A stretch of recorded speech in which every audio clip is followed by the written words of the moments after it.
La ley de la alimentación. Primera parte. Con excepción de las fuentes citadas, el contenido es propiedad del autor. Los versículos han sido tomados de la versión Reina Valera de 1995.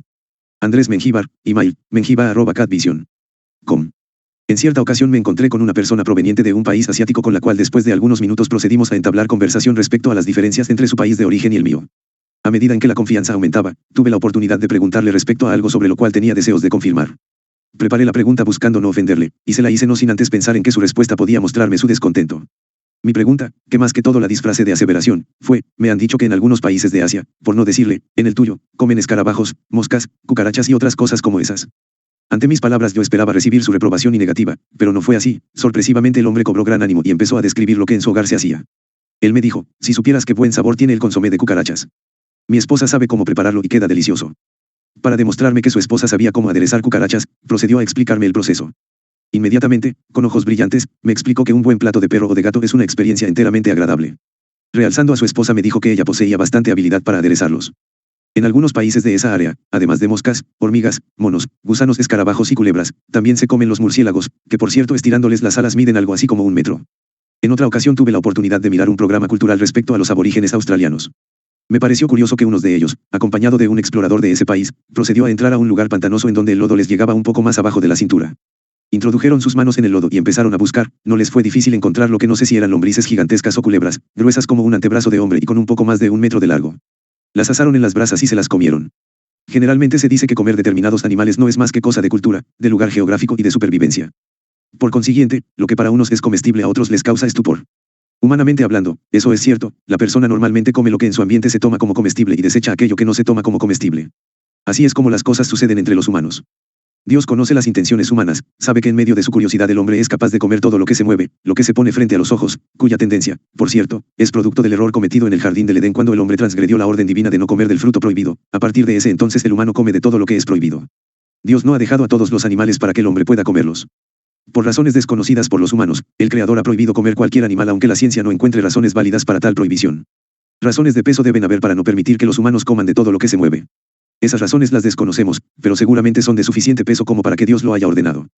Este estudio tiene el propósito de exponer algunos puntos relacionados a esa actitud, así como también comentar lo que la palabra de Dios dice al respecto. La invitación al amable lector es a pensar en lo que el hombre procedió a hacer después del pecado, y lo que Dios procedió a hacer después del pecado. Los primeros registros. Y mandó Jehová Dios al hombre, diciendo: de todo árbol del huerto podrás comer, pero del árbol del conocimiento del bien y del mal no comerás, porque el día que de él comieres, ciertamente morirás. Génesis 2, 16-17. Este es el primer registro del cual se tiene conocimiento en relación al alimento para los humanos. De acuerdo a este texto, el hombre fue constituido frugívoro, es decir, se alimentaba de frutos que le mantenían saludable. Indudablemente, una perfecta salud como la de él no requería otra cosa sino lo necesario para mantenerla. Lamentablemente, el pecado hizo tremendos estragos en el sistema humano, pues no solo le impidió tener comunión con Dios, sino que inició en él un proceso de desgaste que finalmente le condujo a la muerte. Semejante condición de desgaste dio como resultado la necesidad de suplir aquello necesario para su sostenimiento, ya que los frutos y el resto de la creación entraron en una fase de corrupción por la cual las vitaminas, minerales, carbohidratos y todo cuanto es fuente de vida para el humano vino a resultarle insuficiente para su sostenimiento. Fue a raíz del pecado cometido, que al hombre le fue dado comer plantas. Génesis 3:18. Claro que el sentido común conduce a entender que la disposición divina de darle a comer plantas del campo no fue como castigo por la desobediencia sino un medio por el cual ayudarle en su supervivencia. A partir del pecado, el hombre no solo comería frutas sino también plantas. Pero la situación no se detuvo allí, más bien continuó hacia adelante. Siglos más tarde, después que el hombre fue expulsado del Edén, vino el diluvio que acabó con la vida de todo ser viviente sobre la superficie de la tierra. Fue cuando Noé salió del arca, que Dios le habló diciendo: todo lo que se mueve y vive os servirá de alimento, lo mismo que las legumbres y las plantas verdes. Os lo he dado todo. Génesis 9:3. La decisión divina de que el hombre comiera la carne de los animales no debe tomarse como venganza, o como castigo por haber desobedecido. Notoriamente, Dios no es rencoroso, no desea el mal para el humano sino su preservación. Ciertamente el hombre desobedeció, pero eso de ninguna manera significó abandono de parte de Dios. El hombre rompió los lazos de unión eterna con su Hacedor, mas no significó hacerse acreedor al desprecio divino.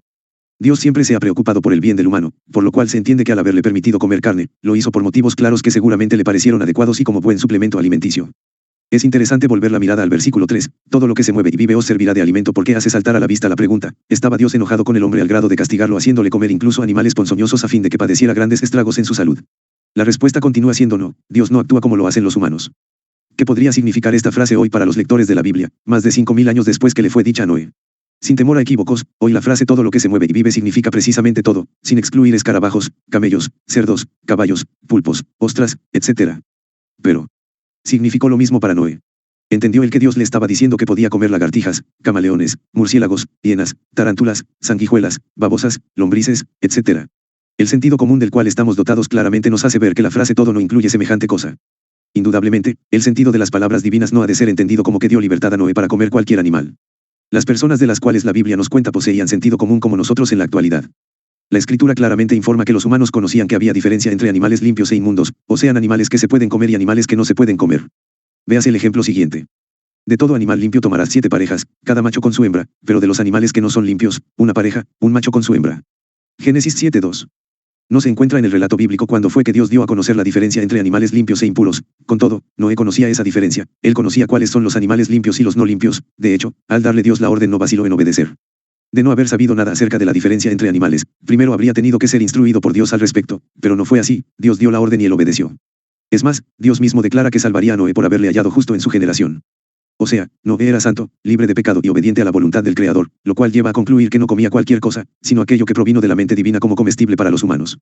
El relato de la creación y de los primeros incidentes ocurridos en la humanidad, y de la obediencia y desobediencia a la voluntad de Dios, está sumamente extractado en las Sagradas Escrituras, apenas unos 7 capítulos informan al respecto. De esto se infiere que los pequeños registros relacionados a los animales limpios y a los no limpios, es decir a los que se pueden comer y a los que no se pueden comer, son lacónicos en extremo, aunque no por eso carecen de importancia.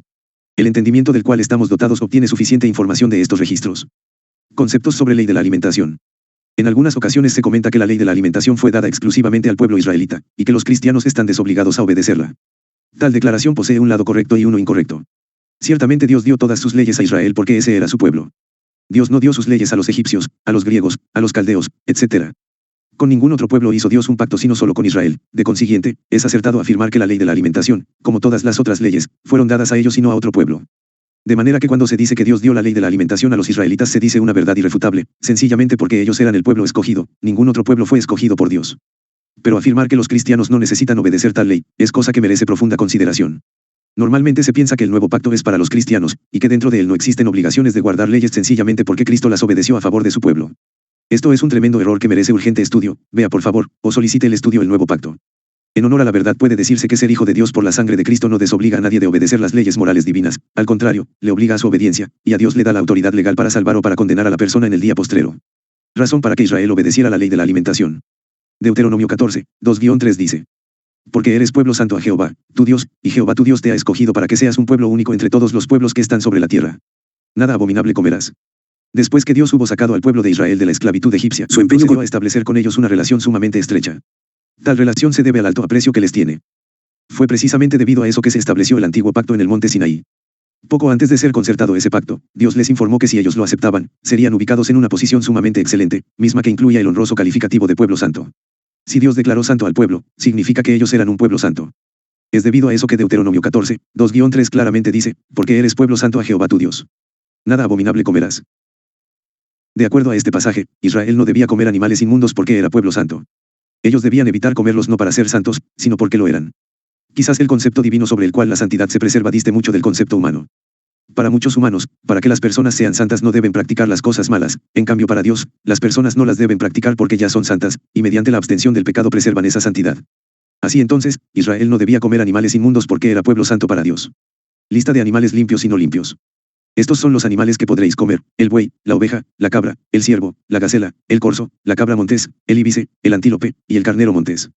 También podéis comer todo animal de pezuñas partidas, o sea, hendida en 2 mitades, y que rumia. Pero estos no comeréis entre los que rumian o entre los que tienen pezuña hendida: el camello, la liebre, y el conejo, porque rumian, pero no tienen la pezuña hendida, os serán inmundos.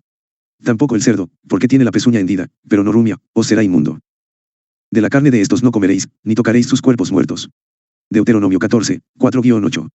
Ciertamente la lista no es exhaustiva, solo unos cuantos animales son mencionados como inmundos. Aquí no son mencionados el perro, el gato, el caballo, la cebra, la hiena, el león, el tigre, el hipopótamo, etc. Con todo, el sentido común del cual hemos sido dotados claramente advierte la designación específica por medio de la cual poder entender cuáles son los animales que no deben comerse. De acuerdo a Dios, los animales comestibles son aquellos que poseen pezuña partida y que a la vez rumian. Si solo rumian como el conejo, pero no tienen pezuña, son inmundos. De igual manera, si solo tienen pezuña pero no rumian, como el cerdo, entonces son inmundos, no deben comerse. Esta es la ley referente a los cuadrúpedos, dada por Dios a Israel. El registro continúa diciendo: De entre los que viven en el agua estos podréis comer, todo lo que tiene aletas y escamas. Pero no comeréis lo que no tiene aletas y escama, os será inmundo. La siguiente característica corresponde a los animales acuáticos. De ellos Dios dijo a Israel que podían comer aquellos que poseyeran aletas y escamas. Pero debe entenderse que el animal comestible debe poseer aletas y escamas al mismo tiempo. El texto no dice que tenga aletas o escamas, sino que tenga aletas y escamas, lo cual claramente especifica que ambas cosas a la vez identifican a los animales acuáticos comestibles. Animales como el pulpo, el calamar, las ostras, los erizos, los peces lisos, es decir sin escamas ni aletas, las anguilas, los caracoles, las langostas, etc. Son inmundos, su carne no fue declarada por Dios comestible para su pueblo. La tercera designación es referente a las aves. Podréis comer toda ave limpia. Pero estas son las que no podréis comer: el águila, el quebrantahuesos, el azor, el gallinazo, el milano según su especie, todo cuervo según su especie, el avestruz, la lechuza, la gaviota y el gavilán según sus especies, el búho, el ibis, el calamón, el pelícano, el buitre, el somormujo, la cigüeña, la garza según su especie, la bubilla, y el murciélago. Deuteronomio 14, 11-18. Esta lista tampoco es exhaustiva ya que gran número de aves comestibles y no comestibles no son nombradas. La cuarta designación se refiere a los insectos. Todo insecto alado os será inmundo, Deuteronomio 14, 19. Este texto es corto, no identifica a ningún insecto, pero una lista bastante específica se encuentra en Levítico 11, 20-23, que dice: Tendréis por abominable todo insecto alado que anda sobre cuatro patas. Pero de todo insecto alado que anda sobre cuatro patas comeréis el que, además de sus patas, tiene zancas para saltar con ellas sobre la tierra. De ellos comeréis estos, toda clase de langosta, de langostín, de grillo y saltamontes. Cualquier otro insecto alado que tenga cuatro patas, os será abominación. Para muchos este texto podría parecer intolerable debido a que normalmente nosotros no comemos insectos, con todo, comerlos no es pecado, incluso Juan el Bautista se alimentaba de las langostas aquí mencionadas. Levítico 11 es bastante amplio al declarar otros animales no mencionados en Deuteronomio 14, por ejemplo. De todos los animales que andan en cuatro patas, tendréis por inmundo a cualquiera que se apoye sobre sus garras. Levítico 11, 27. Y tendréis por inmundos a los siguientes animales que se mueven sobre la tierra: la comadreja, el ratón, las distintas especies de rana, el erizo, el cocodrilo, el lagarto, la lagartija, y el camaleón. Levítico 11, 29. Todo reptil que se arrastra sobre la tierra es abominación, no se comerá. Levítico 11, 41. No comeréis ningún animal que anda sobre el vientre, que anda sobre cuatro o más patas, o se arrastra sobre la tierra, porque es abominación, no se comerá. Levítico 11, 42. Esta es la ley acerca de las bestias, de las aves, de todo ser viviente que se mueve en las aguas y de todo animal que se arrastra sobre la tierra, para que hagáis distinción entre lo inmundo y lo limpio, y entre los animales que se pueden comer y los animales que no se pueden comer. Levítico 11, 46-47. Tanto Levítico capítulo 11, como Deuteronomio capítulo 14 dan la lista de animales comestibles y no comestibles. Algunas variantes bastante notorias pueden encontrarse entre ambos capítulos que hacen más claro el entendimiento de sus lectores, por lo cual es recomendable leer ambas listas. Además de los animales enlistados como no comestibles, existe una lista bastante larga de animales que no deben comerse, entre los cuales están la babosa, el caracol, la lombriz, el topo, la zarigueya, el pezote, el armadillo, y muchísimos más. ¿Pueden los redimidos por Cristo comer animales inmundos? La respuesta es no. Los animales inmundos han sido identificados por Dios como tales desde la creación, cuando no existían razas, naciones, ni lenguas diferentes, cuando faltaban muchos siglos para que el pueblo israelita recibiera como ley escrita la orden de no comerlos. Pensar que la ley de la alimentación es innecesaria para los redimidos por el simple hecho de habérsele dado al pueblo israelita, no es un adecuado razonamiento. Ciertamente a Israel le fueron dadas muchas leyes entre las cuales estaban incluidos mandamientos rituales y morales, con la diferencia que los mandamientos morales que recibieron no nacieron solo hasta que ellos los recibieron, sino que fueron establecidos y practicados por mucha gente muchos siglos antes. La falta de información y la intolerancia a todo lo que tiene sabor judío han sido las causas para evitar obedecer a la voluntad divina. Millones piensan que el séptimo día de la semana es judío, que la ley de la alimentación es judía, y así sucesivamente, pero la realidad apunta hacia una verdad totalmente diferente: ninguna ley es judía sino de Dios. Todas las leyes que Israel empezó a guardar después de haberse constituido en nación no nacieron de su iniciativa, más bien fue Dios quien se las dio. Se las dio a ellos y no a cualquier otro pueblo, porque fue con ellos con quienes hizo tanto el antiguo pacto como el nuevo pacto. Vea por favor el estudio El Nuevo Pacto. Un razonamiento libre de prejuicios conduce a la persona a entender que ninguna ley moral es exclusiva para Israel, más bien todas son de índole universal. Dios las dio para beneficio de la humanidad entera.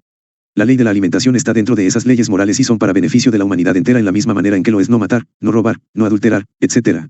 Si a las leyes morales divinas se les diera el valor que poseen, entonces los redimidos por la sangre de Cristo las obedecerían. Lamentablemente no es así. El esquema al cual la evangelización mundial está supeditada, enfatiza la salvación ofrecida por Cristo, eso es correcto y bueno, con todo, falla al desestimar las leyes divinas no dándoles el lugar que Dios mismo les ha dado. Es verdaderamente crítico entender que Israel fue santo por haberse concertado con Dios por medio del antiguo pacto, y que un modo para mantener limpia esa santidad era obedecer la ley de la alimentación. De igual manera es crítico entender que los redimidos por Cristo son santos, lo cual está confirmado por Pedro al decir: pero vosotros sois linaje escogido, real sacerdocio, nación santa, pueblo adquirido por Dios, para que anunciéis las virtudes de aquel que os llamó de las tinieblas a su luz admirable. Primera Pedro 2:9. Notoriamente, estas palabras son exactamente las mismas que le fueron dichas por Dios a Israel poco antes de concertarse por medio del pacto del Sinaí. Pedro las usa para enfatizar la elevada categoría de santidad a la cual se hace acreedor a la persona que acepta a Cristo como su Salvador. La santidad no puede sostenerse si es que la persona vive en desobediencia a Dios. Temeraria actitud es la que se adopta actualmente al desdeñar la ley de la alimentación y tomarla como innecesaria. Tristemente, algunas palabras dichas por los apóstoles han sido tergiversadas, y han venido a convertirse en un sonsonete por medio del cual quienes dicen vivir en el nuevo pacto transgreden lo que Dios ha mandado que se cumpla. Cuán válidas ante los ojos de Dios son las excusas o argumentos que los humanos levanten como base para desobedecer a todo cuanto se les ha mandado cumplir. Hebreos declara. Por tanto, es necesario que con más diligencia atendamos a las cosas que hemos oído, no sea que nos deslicemos. Porque si la palabra dicha por medio de ángeles fue firme y toda transgresión y desobediencia recibió justa retribución, ¿cómo escaparemos nosotros, si descuidamos una salvación tan grande? Hebreos 2:2. Ciertamente la salvación por Cristo significa libertad, pero libertad del pecado, no libertad para cometer pecado. La salvación significa que a partir del momento en que la persona acepta a Cristo empieza una vida de obediencia a Dios. Vivir en desobediencia es exactamente igual a no haber aceptado el nuevo pacto traído por Cristo. Aunada a la falta de interés por enseñar a los convertidos a vivir en obediencia a la voluntad divina, existen varios versículos en el Nuevo Testamento a los cuales se les cambia el sentido verdadero, haciéndoles aparecer como que esas son las bases establecidas por el Señor Jesucristo y sus apóstoles para invalidar la ley de la alimentación. Con el propósito de aclarar la situación se han compilado todos esos textos y se les ha dado una explicación por medio de la cual el amable lector no tendrá ninguna dificultad en entenderlos. Le invito, pues, a que los considere.